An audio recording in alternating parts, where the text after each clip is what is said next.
The chandelier in the White Family Country Club dining room catches the afternoon light just right, sending fractured rainbows across mahogany that costs more than most people's cars.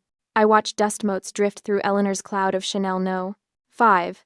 As I follow the maitre d' to what he calls the family table, with that knowing smile he reserves for people about to get bad news over good wine. Arthur checks his Rolex before I even sit down. Third time in 30 seconds.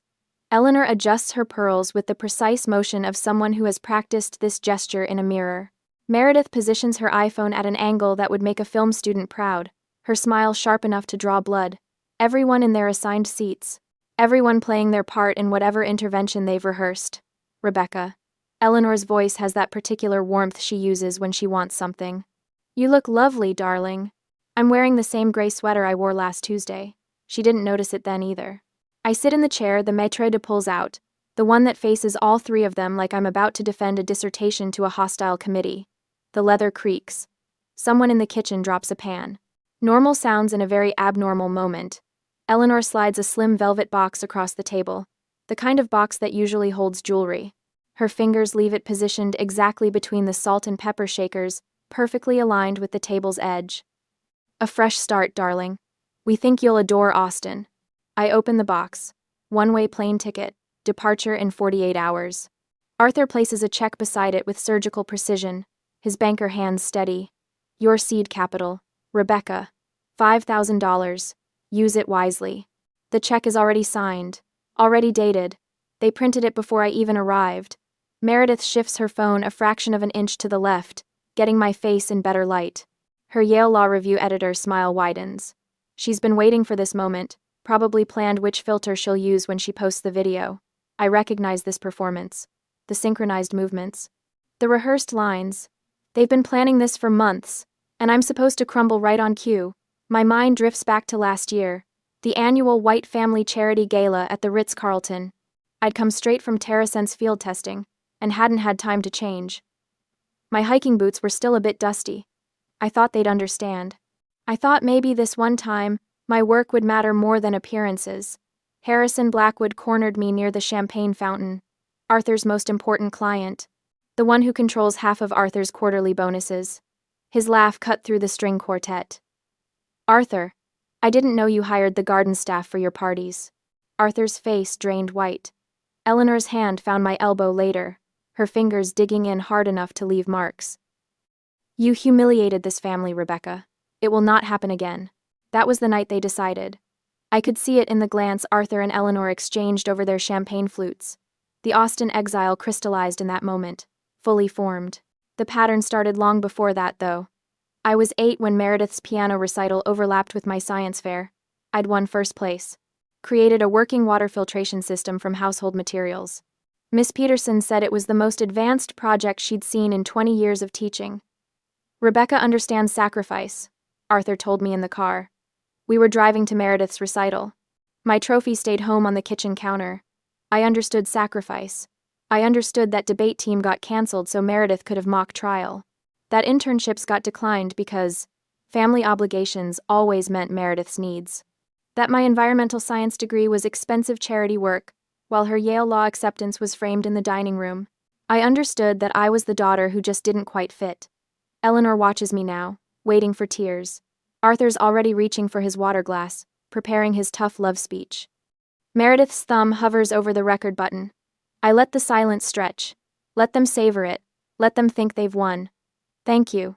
My voice stays level. Steady. I'll be smart with it. Arthur's shoulders drop. Eleanor's smile turns genuine. The Rebecca problem, finally solved. Meredith's disappointment flickers across her face. No tears for her video. No drama for her Instagram story. I fold the check with deliberate care, crease it once, and slip it into my purse. The paper is thick, expensive. The kind of check Arthur uses for important transactions. They don't know about the wire transfer. $8,500,000, confirmed 48 hours ago. Sitting in my account while they hand me $5,000 like it's a fortune. They don't know that Julian Vance, Agricor's CEO, called me personally. That Professor Kalin forwarded my recovery data to the AgTech summit. That their daughter, the embarrassment, the one who doesn't quite fit, built something worth buying. Arthur raises his wine glass. To fresh starts. I raise my water glass and smile. Let them think it's gratitude. It's not. 6 months before the Velvet Box and the Austin ticket, I sat in Professor Kalen's office at Stanford while he demolished my TerraSense proposal with the kind of precision surgeons use to remove tumors. The idea is fine, Rebecca. He tapped his pen against my printed presentation. 3 months of work, reduced to 18 stapled pages. But the data is thin. This is just a class project. The fluorescent lights hummed overhead. Someone's coffee maker beeped down the hall. Normal sounds in a moment that felt like falling. I'd expected pushback. Questions about methodology. Concerns about scalability. Not dismissal. What would make it more than a class project? Professor Kalen leaned back in his chair. Field data. Real-world application. Proof that your algorithm works outside a controlled environment. He slid the proposal back across his desk. Right now, you have theory. Investors want results.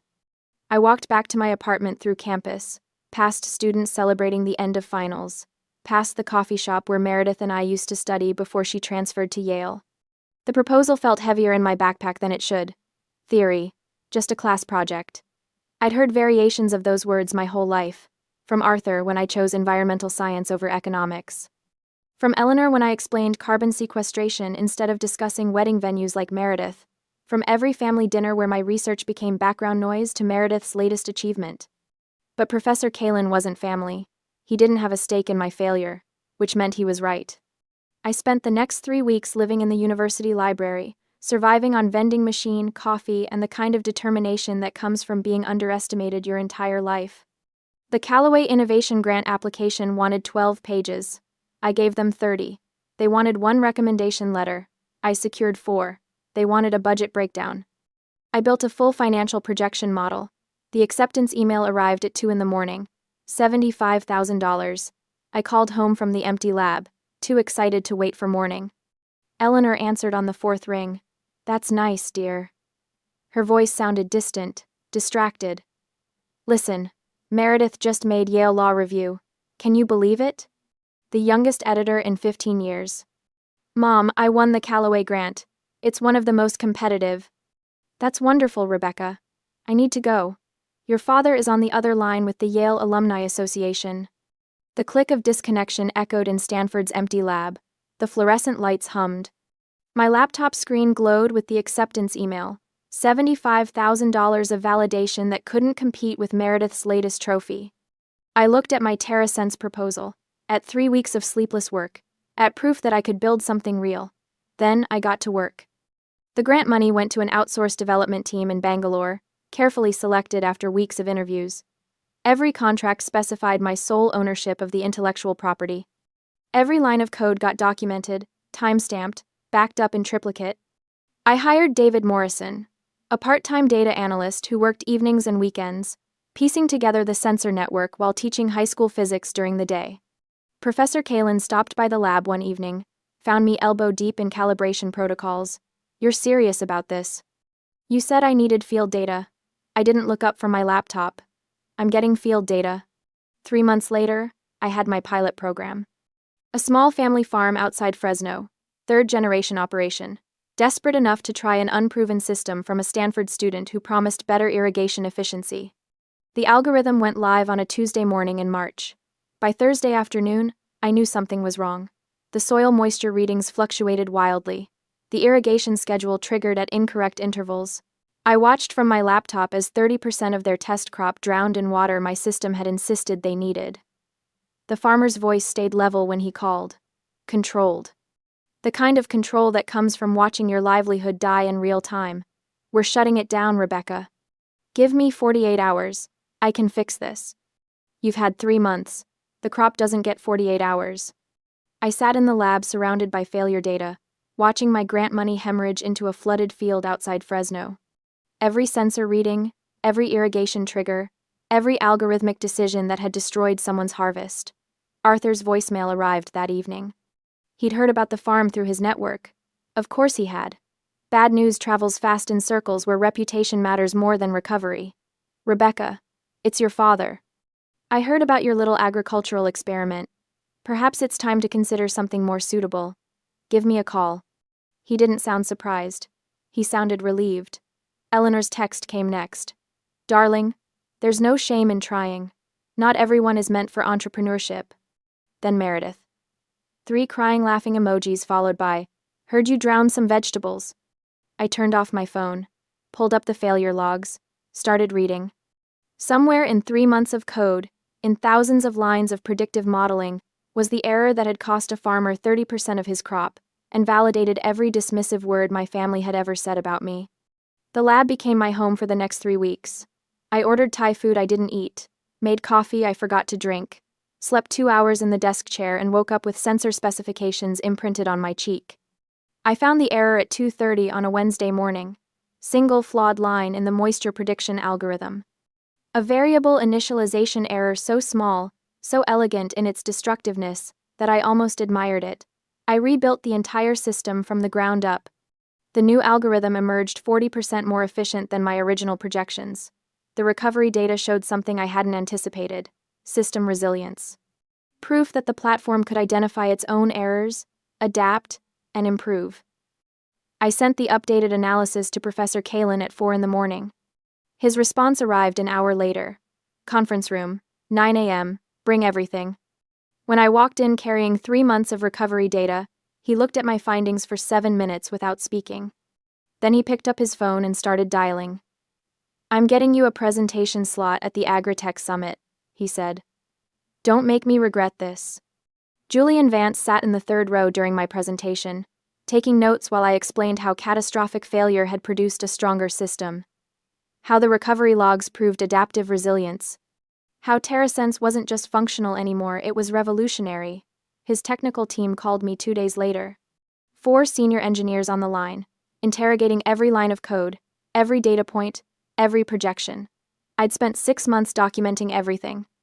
Every decision, every setback, every breakthrough.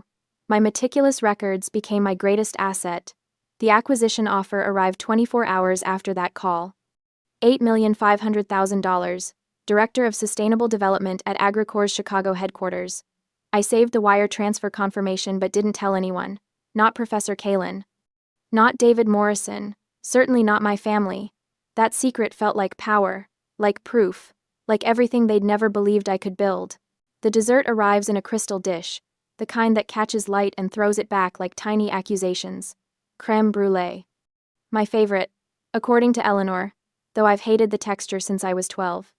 She never noticed when I'd push it around the plate at family dinners, creating patterns in the burnt sugar crust instead of eating. I lift my spoon. The sugar cracks with a sound that feels too loud in the careful quiet of our table. Arthur leans back in his chair, the leather creaking under his weight. He's moving into speech mode. I can tell by the way he adjusts his cufflinks first, then his collar, the same ritual he uses before client presentations. Rebecca, your mother and I have given this a great deal of thought. His voice carries that boardroom authority, the one that closes deals and ends discussions. Sometimes tough love is the greatest gift a parent can give. You need to find your own path, without the shadow of family expectations. The irony would be funny if it weren't so perfectly on brand. Family expectations are the only thing they've ever given me. Eleanor dabs at her eyes with a napkin that probably costs $40. Her tears are perfectly timed, perfectly placed, not enough to smudge her mascara, just enough to glisten. We want what's best for you, darling. A fresh start where you can really discover who you're meant to be. Who I'm meant to be. As if I haven't already discovered that in a Stanford lab at 3 in the morning, rewriting code until my eyes burned. As if I haven't already become exactly who I'm meant to be, and they just couldn't see it. Meredith's smile stretches wider. She stopped trying to hide her satisfaction. Her phone sits on the table now, recording openly, getting every angle of my supposed defeat.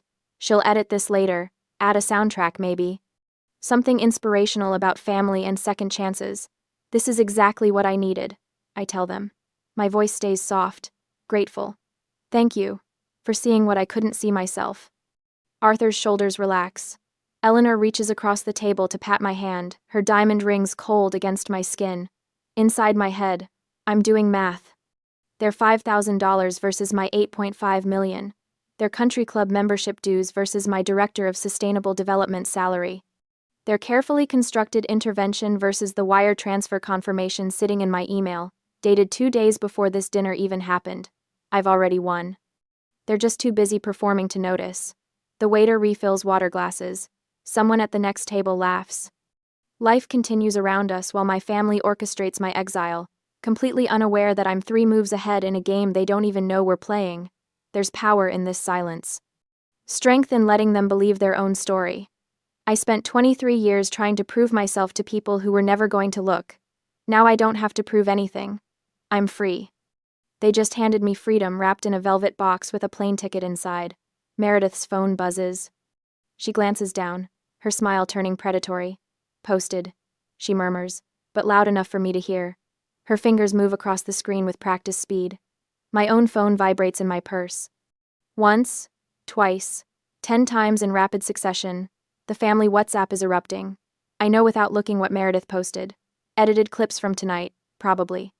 Strategic cuts that make me look lost and them look generous. A caption about fresh starts and family support. Maybe a prayer hands emoji. The responses flood in. I can picture them. Cousin Bradley. Putting in a good word at my Austin firm. Marketing could be perfect for her. Aunt Patricia. Teaching? Something simple might be just the thing. Uncle James. These young people need guidance. Good for you, Arthur. The family narrative cementing in real time. Rebecca the failure. Rebecca the lost cause. Rebecca saved by family generosity. My phone vibrates again. Different pattern. Text message, not WhatsApp. I wait until Eleanor excuses herself to greet someone across the room. Until Arthur gets pulled into a conversation about interest rates with a passing colleague. Until Meredith is distracted by her own social media engagement metrics. Then I check. Professor Kalin. Heard about AgriCore. Don't let anyone dim this light. I close my eyes, open them. The country club chandelier still glitters. The creme brulee still sits half-eaten on expensive china. Another text arrives. Marcus Chen. Chicago's lucky to have you. Drinks when you get here? Then another. A number I don't recognize, but the signature gives it away. Apartment viewing schedule attached. Welcome to the team. Julian Vance's office. 2 phones, 2 lives. One for the performance, one for reality. The Whites are still managing my narrative on the family WhatsApp. Still posting and commenting and reshaping my story into something they can control.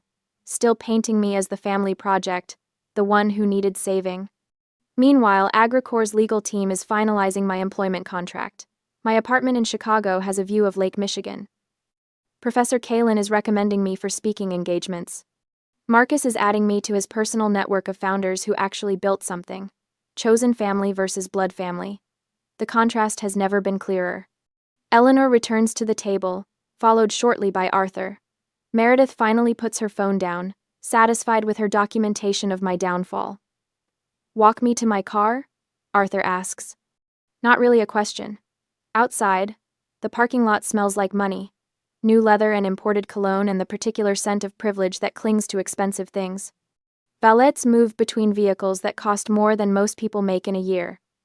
Arthur's Mercedes sits under a light, gleaming black paint reflecting our shapes back at us in distorted mirror. He turns to face me. His expression has softened into something he probably thinks looks paternal. This is for your own good, Rebecca. Someday you'll thank me. The night air is cool. I can hear other families leaving the club. Laughter, car doors. The ordinary sounds of people who haven't just orchestrated an intervention over creme brulee. I already do, Dad. I meet his eyes. You've taught me exactly what I needed to learn.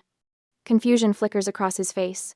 He's trying to parse my words, looking for sarcasm or bitterness. He won't find it. I mean every word. He taught me I was on my own. He taught me that some people will never see your value, no matter how much you achieve. He taught me that sometimes the greatest gift is discovering you don't need someone's approval after all. These are lessons worth $8.5 million. Good. He clears his throat. Austin will be good for you. Fresh perspectives. I nod. Let him believe it. Back inside, Eleanor is calling Rebecca's college friends. I see her phone pressed to her ear, expression set in concerned mother mode, explaining the intervention. Controlling the story before I can tell my own version. Meredith is drafting something on her laptop now, probably her LinkedIn post about supporting struggling family members. about the importance of tough love and family values. They're closing ranks, rewriting history, making sure everyone knows their version before mine can surface. I pull out my phone and start documenting. Screenshots of the WhatsApp messages, voice memo noting the time and location of Arthur's parking lot speech, photos of the check, the ticket, the velvet box, evidence, data, proof. Let them think they've won. Let them control their narrative for now. I'm building mine methodically, recording everything, creating a paper trail they don't even know exists. Sunday night, I'll board a plane, just not the one they bought. Monday morning, Forbes will publish an article they haven't seen coming. 48 hours until detonation. Until their carefully constructed story explodes into something they can't control or edit or explain away. I return to the table. Eleanor is crying again. Meredith is calculating her social media strategy. And I'm smiling. Really smiling. Because they just handed me the greatest gift. The freedom of having nothing left to prove. Sunday morning light filters through my apartment windows, catching the dust from 2 open suitcases on my bed. I'm folding a thrift store sweater when the doorbell rings. Unannounced. Exactly like Eleanor. I check the peephole. There she is, holding a Starbucks cup like a prop, her Sunday brunch outfit perfectly pressed. Darling, I thought you might need help packing. She sweeps past me before I can answer, her eyes already scanning my apartment with the precision of a home inspector. Moving is so overwhelming. Overwhelming. As if I haven't orchestrated 3 international shipping containers and a corporate relocation package in the past week. I gesture toward the suitcases. Just finishing up. Eleanor sets her coffee on my kitchen counter without using a coaster. She picks up my Stanford diploma from the pile next to the suitcase, runs one manicured finger across the frame. You won't need your diplomas in Austin, dear. Fresh starts mean leaving everything behind. The diploma is a duplicate, the real one shipped to Chicago on Tuesday. You're right, Mom. I take it from her hands, set it back down. Fresh start, new beginning. Her smile blooms genuine. I'm so glad you understand. She moves to my closet, pulls out my interview blazer. The good one.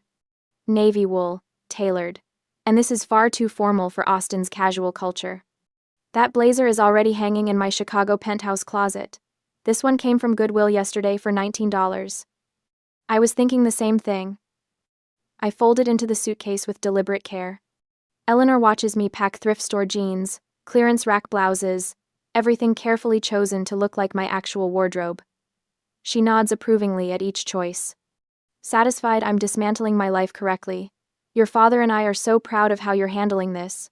She perches on my bed's edge, careful not to wrinkle her linen pants.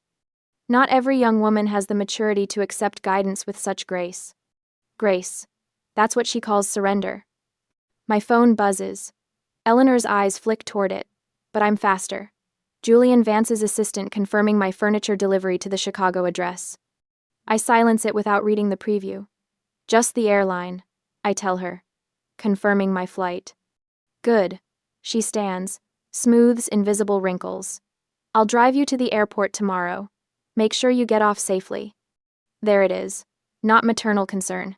Verification. She wants to watch me board, watch the plane door close, confirm the exile is complete. That's really thoughtful, Mom. Her coffee sits abandoned on my counter, lipstick stain on the rim. She doesn't drink it. Didn't come here for coffee. After she leaves, I sit on my bed, surrounded by suitcases full of someone else's clothes. The Austin boarding pass sits on my nightstand, purchased with my own credit card, printed at home. It will never be scanned. My real flight to Chicago departs 3 hours after the Austin flight. Different airline, different terminal. The beautiful symmetry makes me smile. They taught me this game. How to perform one reality while living another. How to let people see exactly what they expect. I just became better at it than they ever were. Monday morning, Arthur sends his email at 8:30 a.m. sharp. I watch it arrive on my phone from O'Hare's Gate B17, waiting for my Chicago boarding call. The subject line, family update. The body, brief and efficient. Rebecca has relocated to Austin for a fresh perspective. We're confident this change will provide valuable clarity for her future. Valuable clarity. His code for cutting me off. The email goes to his entire professional network. 200 contacts built over 30 years. Every investor, every client, every board member he knows. The implicit message reads clear. Don't help her. Don't hire her. Don't take her calls. I'm holding my second coffee when Eleanor's Instagram post appears. A family photo from Meredith's Yale graduation. The three of them, perfectly posed. I'm cropped out so cleanly you'd never know I existed. The caption. Our little Yale Law Review star. So proud of Meredith's accomplishments. Family first. Proud mom. 37 likes in 5 minutes. Meredith posts 20 minutes later. An Instagram story. My apartment door. Closed. The number visible. Then a shot of the empty parking space where my car used to be. Her caption overlaid in that cutesy script font.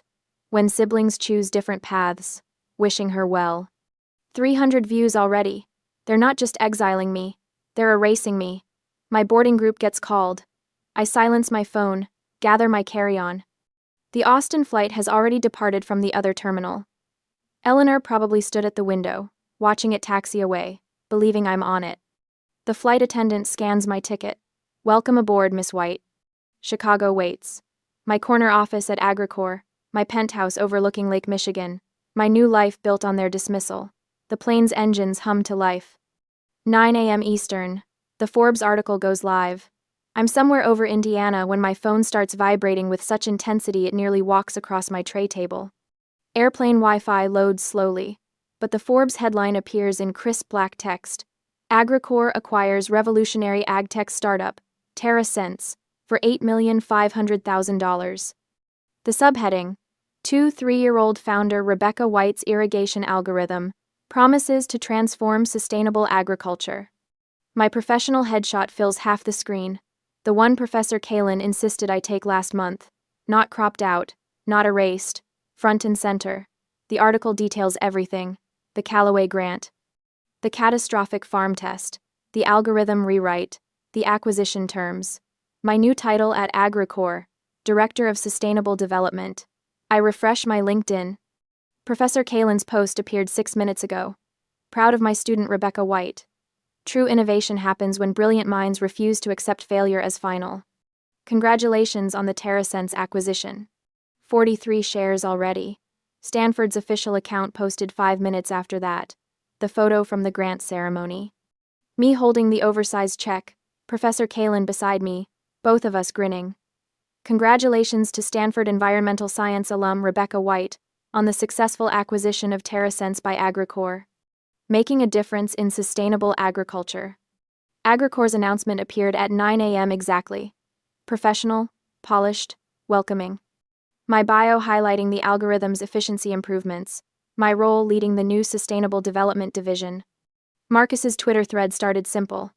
Honored to have worked with visionary founder Rebecca White on TerraSense. Watching brilliant people solve impossible problems never gets old. The counter-narrative builds itself. Organic. Truthful. Unstoppable. Arthur's assistant trying to reach him. Harrison Blackwood's office calling the house. Eleanor's charity board president leaving voicemails.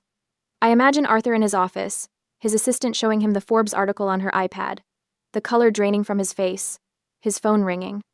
Harrison Blackwood, calling personally. Arthur, why didn't you mention Rebecca's company? I would have invested. $8.5 million. That algorithm could revolutionize precision agriculture. Eleanor at her Monday morning tennis lesson, her phone lighting up with messages. Her charity board president, delighted. Eleanor, we had no idea Rebecca was in technology. Can she speak at our spring gala? Our donors would be fascinated. Meredith in her Yale Law Library study room, her classmates approaching with confused smiles. Your sister sold her company? Why didn't you ever mention TerraSense? The family WhatsApp group erupts. I disabled notifications yesterday, but I check it now. 37 new messages. Confused relatives, congratulatory cousins, awkward questions about why nobody knew. Aunt Patricia? Rebecca sold her startup? For millions? Cousin Bradley. Wait, Rebecca's a tech executive now? Uncle Richard. Why are we just hearing about this? The narrative crumbles in real time. Every careful lie, every dismissive comment, every cropped photo suddenly suspect. I save the Forbes article to my phone. Screenshot Professor Kalin's LinkedIn post. Archive AgriCorps' welcome announcement. Evidence. Documentation. Proof. By the time my plane touches down at O'Hara, I have 43 missed calls, 16 voicemails, 62 text messages, most from numbers I haven't heard from in years. 3 from Arthur's office line, 7 from Eleanor's cell, 12 from Meredith. I don't listen to any of them. Not yet. My Chicago driver waits at arrivals with my name on a tablet. Professional. Efficient. Nothing like Eleanor's suffocating surveillance. Welcome to Chicago, Miss White. The city skyline rises ahead. My new beginning, built on their dismissal. Let them scramble. Let them call. I'm already gone. The letter arrives on a Tuesday morning, 2 weeks after they've stopped trying to reach me directly. AgriCorps' general counsel forwards it with a subject line that makes my coffee taste bitter. Legal matter. Requiring your attention. I open the PDF in my Chicago office. Lake Michigan stretches gray and chopless beyond my window. The letterhead belongs to Whitmore and Associates, the firm Arthur uses for his most aggressive negotiations. Formal demand for settlement re. TerraSense intellectual property. The language is precise, calculated. Arthur's handiwork, dressed in legal terminology. They claim fiduciary interest in TerraSense based on substantial family investment during development phase and creation of intellectual property while residing as dependent in family home. The $5,000 check is now seed funding establishing an equity stake in the venture. Their demand, 30% of the acquisition price, $2.55 million, or litigation. I read it twice. The audacity sits sharp in my throat. They handed me that check at the country club like it was charity. Severance pay for the family disappointment. Now it's venture capital. Now it's ownership. The phone on my desk lights up. Julian Vance, calling from the executive suite upstairs. Rebecca. His voice carries the controlled frustration of a CEO protecting his assets. I assume you've seen the letter. Just now. Our lawyers tell me it's baseless. Your IP documentation is airtight, but they're making noise through back channels. He pauses. Eleanor White contacted 2 of our board